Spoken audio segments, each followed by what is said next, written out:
Assalamualaikum warahmatullahi wabarakatuh. Saya ucapkan selamat berjumpa di channel ini.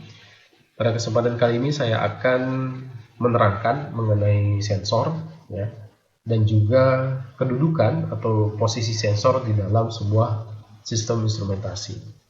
Nah, ketika kita berbicara tentang sensor, maka nanti kita juga tidak terlepas dari pembicaraan mengenai dua perangkat lain atau dua device lain, yaitu transducer dan aktuator. Kenapa ini penting? Ya, karena ternyata masih banyak mahasiswa yang sulit membedakan antara transducer, sensor, dan aktuator. Karena jika dibaca sekilas sebenarnya memang ya mirip sekali ya. Antara transducer, sensor, dan aktuator ini sebenarnya mirip-mirip. Karena kata kuncinya adalah mengubah suatu bentuk energi menjadi bentuk energi yang lain. Untuk lebih jelasnya saya akan jelaskan satu persatu. Kita mulai dari transducer ya. Jadi transducer itu menurut kamus diartikan sebagai sebuah perangkat, misalnya kristal piezoelektrik, yang dapat mengkonversi atau mengubah suatu bentuk energi menjadi bentuk energi yang lain. Ya. Jadi kata kuncinya adalah mengubah bentuk energi. Itu adalah transducer. Ya. Kemudian yang kedua ini juga sebenarnya masih sama intinya, akan tapi di sini dijelaskan mengenai salah satu contoh transducer yaitu berupa loudspeaker. Di mana loudspeaker ini disebut sebagai sebuah transducer karena mengubah sinyal listrik menjadi energi bunyi atau suara. Ya. Kemudian definisi yang selanjutnya adalah ini masih sama ya, intinya adalah mengubah suatu bentuk energi menjadi bentuk energi yang lain. Nah, energi-energi tersebut bisa berupa energi listrik, energi mekanik, elektromagnetik, dan lain sebagainya. Ya. Kemudian di sini juga disebutkan bahwa transducer secara luas digunakan dalam sistem pengukuran ya, atau instrumen pengukuran. Nah, kemudian secara ringkas ya, transducer juga diartikan sebagai sebuah perangkat yang didesain untuk melakukan proses transduksi. Nah, transduksi ini maksudnya adalah itu tadi ya, mengubah suatu bentuk energi menjadi bentuk energi yang lain.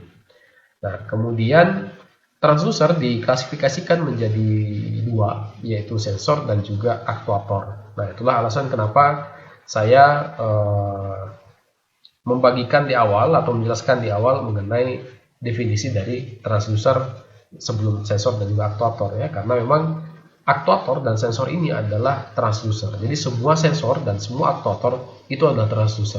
Tetapi tidak semua transducer itu adalah sensor, tidak semua transducer itu adalah aktuator. Dan ini adalah gambaran ya dari proses transduksi, di mana di sini suatu bentuk energi, kemudian melewati sebuah transducer. Di sini akan terjadi proses transduksi. Katakanlah misalkan di sini suatu bentuk energi berupa energi mekanik misalkan, kemudian nanti akan diubah menjadi bentuk energi listrik. Ya, jadi proses perubahan tersebut dikatakan atau disebut sebagai proses transduksi. Nah, ini adalah salah satu contoh dari transducer. Dalam hal ini adalah elektrokimia ya, transducer elektrokimia. Jadi kedua larutan ini pada dasarnya sudah setimbang, akan tetapi ketika diberikan sebuah self bridge ya, maka nanti akan terjadi aliran ion. Nah, aliran ion ini nanti yang akan menyebabkan terjadinya perbedaan jumlah muatan ya, sehingga terjadi beda potensial dan akhirnya lampu ini menyala ya. Jadi reaksi yang terjadi di larutan kimia ini nanti akan dikonversi atau berubah menjadi sebuah sinyal listrik ya, kira-kira seperti itu. Nah, transducer diklasifikasikan menjadi dua. Ini berdasarkan butuh dan tidaknya transducer tersebut terhadap sumber power eksternal ya. Jadi transducer yang pertama ya, transducer yang pertama adalah transducer aktif, di mana jenis transducer ini mampu mengenerate atau membangkitkan energi listrik langsung dari transducer itu sendiri ya. Jadi dalam hal ini atau dalam kasus ini maka transducer tersebut bertindak sebagai sebuah sumber tegangan, contohnya piezoelektrik ya, kemudian termokapel atau juga fotovoltaik ya. Kemudian Klasifikasi yang kedua adalah transducer pasif, di mana transducer pasif ini akan dapat bekerja ketika mendapatkan support ataupun daya dari luar. Ya, ini contohnya bisa berupa termistor, bisa RTD, LVDT atau linear variable differential transformer, dan juga potentiometer. Ya. Nah, setelah kita membahas mengenai transducer, selanjutnya kita akan membahas mengenai sensor. Ya. Jadi dalam membahas atau mendefinisikan sensor, kita harus menggunakan dua buah pendekatan atau dua buah paradigma. Definisi yang pertama adalah definisi secara umum, sedangkan definisi yang kedua adalah definisi yang berkaitan dengan sistem instrumentasi. Ya, jadi baik itu kontrol maupun measurement atau pengukuran. Ya. Nah, jadi secara umum sensor itu didefinisikan sebagai sebuah perangkat yang mensense, yang merasakan sesuatu. Nah, sehingga ketika kita menggunakan definisi ini, maka ya kita sebagai manusia juga sebenarnya memiliki sensor. Ya. Kita punya mata untuk mendeteksi cahaya, kita punya telinga untuk mendeteksi bunyi atau suara dan lain sebagainya. Ya. Dan juga selain manusia juga makhluk-makhluk lain ciptaan Tuhan itu juga tentu memiliki sensor, ya, dan sensor ataupun alat pengindera dari makhluk itu berbeda-beda. Contoh misalkan penciuman anjing itu tentu lebih tajam daripada penciuman manusia. Ya. Nah, kemudian ini adalah contoh penerapan sensor di kehidupan kita sehari-hari. Ya. Jadi ini ada sebuah traffic light, ya, di mana pada traffic light ini sebenarnya sudah dipasangkan sensor, ya, untuk mendeteksi tingkat kepadatan dari sebuah persimpangan. Kemudian jika kita ke mall atau mungkin supermarket, ya, pada saat kita mendekat pintu akan langsung terbuka, ya, karena memang di sini sudah terdapat sensor yang mendeteksi keberadaan sebuah objek. Nah, berikut adalah beberapa definisi dari sensor, ya. Saya akan bahas satu saja, ya. Ini bisa Anda baca sendiri karena cukup panjang kalau kita bahas satu persatu. Sensor didefinisikan sebagai sebuah device atau perangkat, ya, misalnya sel fotolistrik yang dapat menerima dan memberikan respon terhadap sebuah sinyal ataupun stimulus. Ya. Jadi ini pada dasarnya hampir sama, ya, dengan definisi yang awal tadi, bahwa sebuah sensor adalah sebuah perangkat yang dapat men-sense sesuatu, yang dapat menerima sinyal ataupun stimulus dari luar. Ya. Nah, kemudian pada dunia instrumentasi, yaitu pada kontrol dan juga pengukuran, sensor didefinisikan sebagai sebuah perangkat yang dapat mendeteksi besaran-besaran fisik, kemudian mengubahnya menjadi sinyal listrik. Ya. Jadi saya ingatkan kembali lagi bahwa kita harus mengetahui dua definisi tersebut, ya. Jadi secara umum sensor adalah sebuah perangkat yang mendeteksi sebuah stimulus atau sebuah objek, sedangkan kalau definisi secara atau di dunia instrumentasi, maka sensor adalah sebuah perangkat yang mendeteksi besaran fisik kemudian mengubahnya ke dalam bentuk sinyal listrik. Ya. Jadi kata kuncinya di sini adalah semua sensor harus diubah bentuknya menjadi sinyal listrik, ya, inputnya maksud saya. Nah, sinyal elektrik ini bisa macam-macam, ya. Bisa berupa tegangan, bisa berupa hambatan, bisa induktansi, bisa kapasitansi dan lain sebagainya. Nah, ini adalah gambaran, ya, mengenai prinsip kerja sensor. Jadi inputnya adalah besaran fisik atau perubahan suatu besaran fisik, kemudian masuk ke sensor, kemudian nanti terakhir akan menghasilkan sebuah sinyal. Nah, di mana sinyal ini bentuknya nanti harus berbentuk sinyal listrik kalau pada dunia instrumentasi. Ya. Nah, berikut adalah klasifikasi sensor secara umum. Ya. Saya ambil contoh 3 saja. Jadi yang pertama adalah sensor thermal, di mana fungsinya adalah untuk mendeteksi perubahan temperatur dari sebuah objek atau tempat tertentu. Nah, inilah contohnya, ya. Jadi contohnya bisa berbentuk termistor, bisa juga bentuknya adalah RTD. Kemudian ada juga sensor mekanik, ya, di mana fungsinya adalah untuk mendeteksi perubahan dari gerak-gerak mekanik, ya, seperti perpindahan, kemudian pergeseran, ya. Ada juga pergerakan linear dan lain sebagainya. Nah, ini adalah contohnya, bisa berupa potensiometer, bisa ultrasonic accelerometer, ya. Jadi kalau tadi di RTD ini, ya, maka RTD ini akan mendeteksi perubahan temperatur, lalu perubahan temperatur tersebut nantinya akan dikonversi menjadi hambatan. Sedangkan kalau potensiometer, ya, ini kan sistemnya mekanik, ya, jadi pada saat kita menggerakkan potensiometer maka nanti nilai resistansinya juga akan berubah. Kemudian klasifikasi yang selanjutnya adalah sensor optik atau sensor cahaya, di mana berfungsi untuk mendeteksi perubahan cahaya dari sebuah sumber cahaya. Ya, jadi contohnya adalah fotodiada, fotovoltaik, dan lain sebagainya. Nah, kemudian material pembentuk dari sebuah sensor itu bisa berupa konduktor, bisa semikonduktor, quartz, dan juga ferromagnetik, ya, dan lain sebagainya. Nah, yang ingin saya bahas lebih lanjut adalah tentang karakteristik. Ya.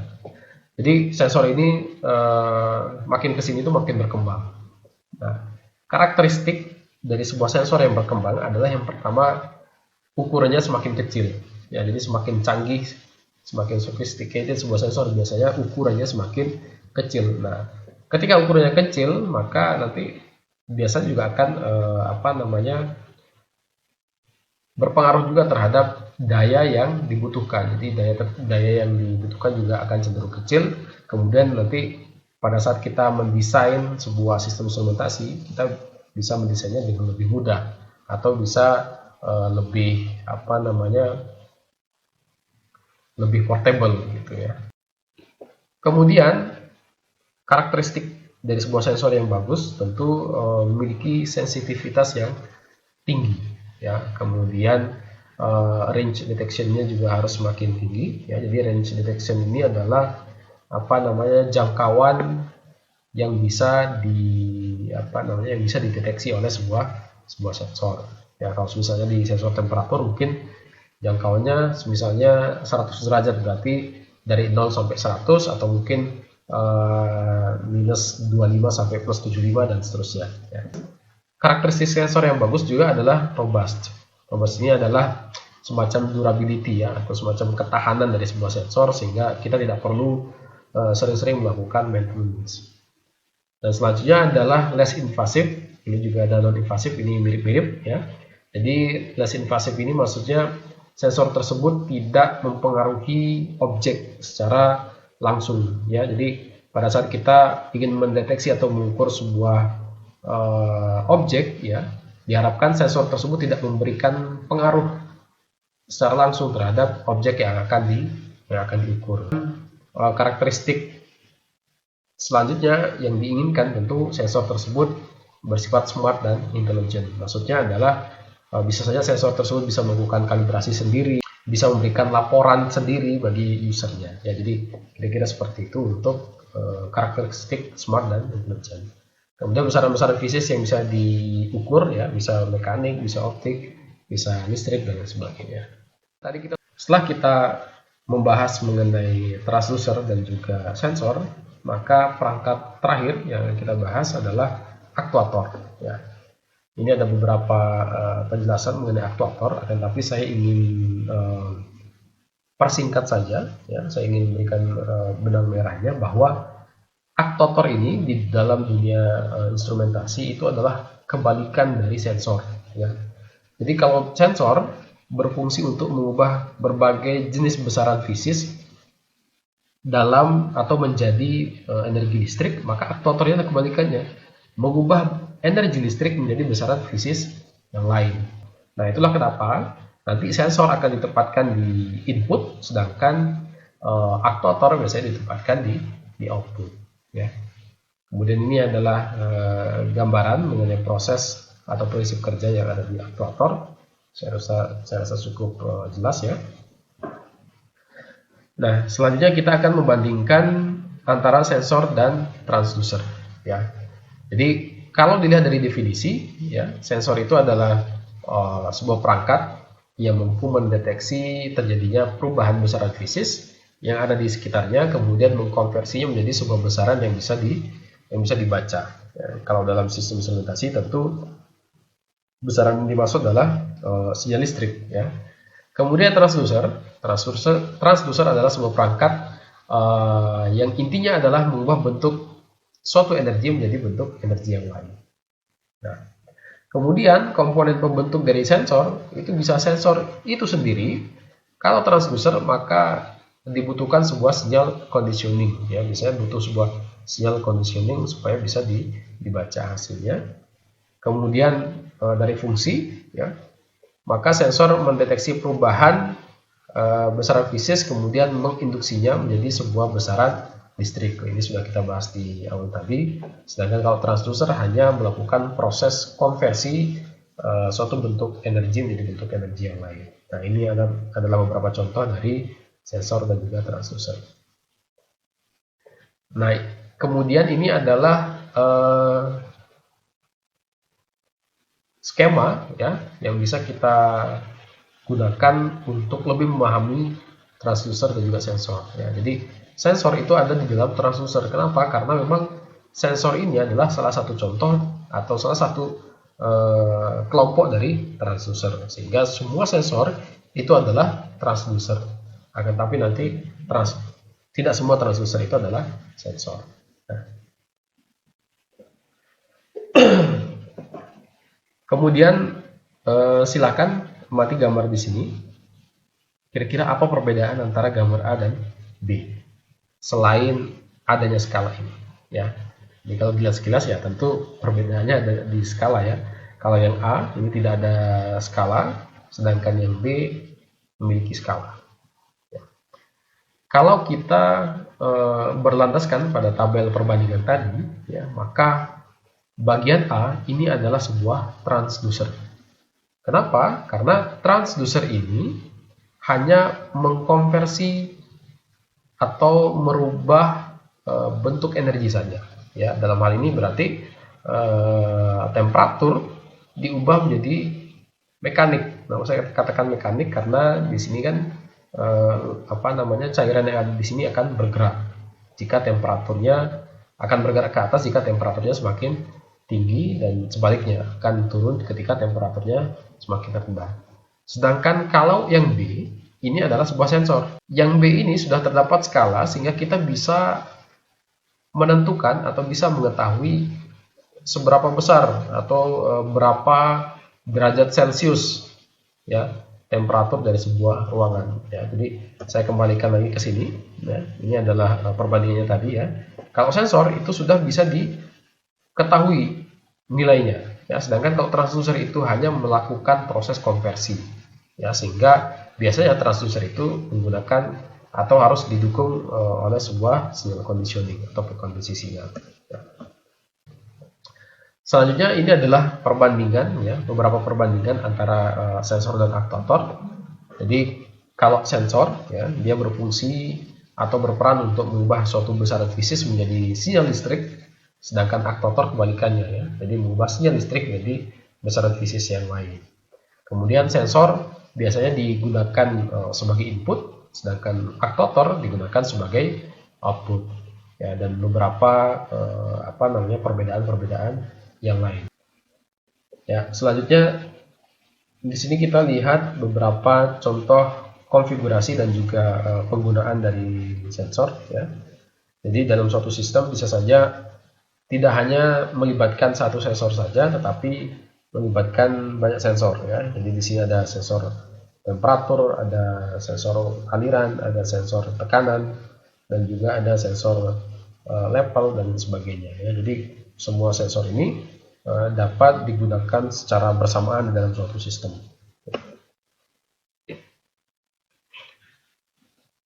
Setelah kita mempelajari mengenai definisi dari sensor, transducer, dan juga aktuator, dan juga kita tadi sudah membahas mengenai perbandingan di antara ketiganya, maka seharusnya kita sudah bisa menentukan, ya, atau bisa mengklasifikasikan suatu perangkat apakah dia termasuk sensor dia termasuk transducer ataukah aktuator. Ya, saya ambil contoh mikrofon. Nah, mikrofon ini apakah termasuk sensor, transducer, atau aktuator? Jawabannya adalah mikrofon ini adalah transducer.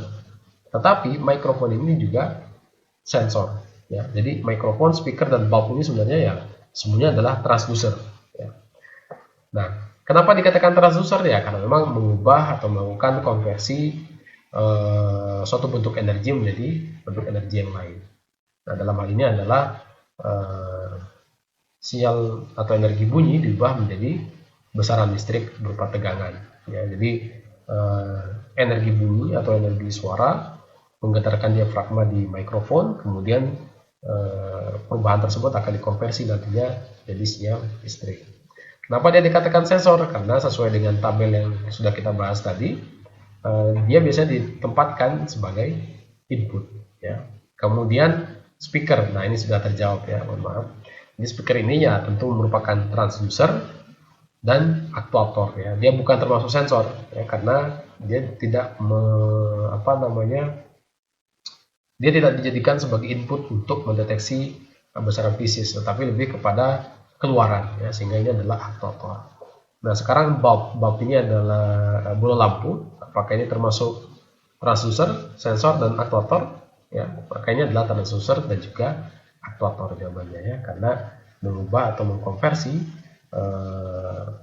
suatu sinyal listrik menjadi sinyal atau energi cahaya ya, kira-kira seperti itu. Selanjutnya kita akan membahas mengenai sistem instrumentasi ya, di mana sistem instrumentasi yang akan saya bahas di sini adalah lebih difokuskan kepada posisi atau peran dari sensor di dalam sistem tersebut. Ya. Berikut adalah konfigurasi dari sistem pengukuran dan sistem kontrol. Ya. Jadi di sini adalah besaran fisis ya, yang disebut sebagai true value atau nilai yang sebenarnya. Kemudian besaran fisis tersebut akan dideteksi atau akan diterima oleh sebuah sensor untuk dikonversi menjadi sebuah sinyal listrik. Nah, sinyal listrik keluaran dari sensing elemen ini terkadang mungkin kecil atau banyak noise-nya ya. Jadi harus dikondisikan dulu sebelum dilakukan pemrosesan. Nah, conditioning elemen ini nanti biasanya berupa penguatan, bisa juga berupa filter atau mungkin level shifting dan sebagainya ya. Nah, setelah dikondisikan baru nanti diproses. Nah, biasanya ini melibatkan proses komputasi ya, sehingga salah satu contoh dari sinyal processing elemen ini adalah berupa ADC ya, atau analog to digital converter. Nah, setelah dilakukan pemrosesan, data hasil pengukuran tersebut kemudian ditampilkan melalui sebuah data presentation elemen, bisa segmen mungkin, bisa LCD atau yang lain ya. Nah, data-data tersebut nanti kita katakan sebagai sebuah output yang merupakan hasil dari pengukuran. Nah, hasil pengukuran ini sebenarnya ya merupakan hasil dari pendekatan, karena tidak mungkin measured value ini akan sama persis dengan true value. Kita sebagai manusia hanya bisa melakukan pendekatan saja ya, tidak mungkin bisa sama persis dengan true value, karena memang ya banyak sekali keterbatasan ya. Baik keterbatasan manusia dalam melakukan pengukuran, keterbatasan dari spesifikasi alat dan lain sebagainya. Ya, baik, untuk bahasan mengenai sensor saya cukupkan sampai di sini. Saya berharap setidaknya dengan adanya materi ini Anda semua bisa memahami mengenai definisi dari sensor, definisi dari transducer, definisi dari aktuator, serta perbandingan dari ketiganya, serta bagaimana posisi dari sebuah sensing elemen atau sensor di dalam sistem instrumentasi. Untuk kali ini saya cukupkan sampai di sini, kurang lebihnya mohon maaf. Assalamualaikum warahmatullahi wabarakatuh.